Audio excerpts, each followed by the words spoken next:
Барлықтарыңызға рахмет. Бүгінгі түсірілім аяқталды. Сәлем Димаш, сіздің Oppo Reno жетіңіз.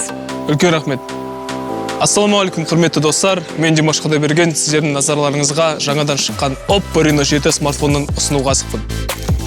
Портрет режимінде ерекше деңгейде суретке түсіретін, сонымен қатар селфиді жаны ерекше жақсы көретін жандарға таптырмайтын жаңа Oppo Reno 7 сіздердің көңілдеріңізден шығады деген ниеттемін.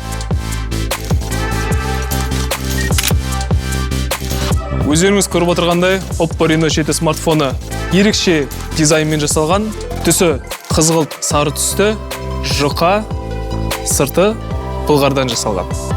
Контурлық жарықтың өзімен түсірілген суреттер өте сапалы болып шығады. Сонымен қатар, портреттік режимде баке функциясы бар.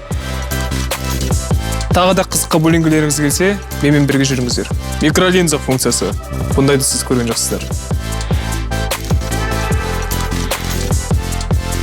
Алынан қуат таусылған сияқты. Мүмкін әзірге кофе іше тұрарсыз? Жоқ, супербук жүйесімен кофе келгенше деген қуат алып қояды. Oppo Reno 7 контент үшін ең үздігі шектеусіз.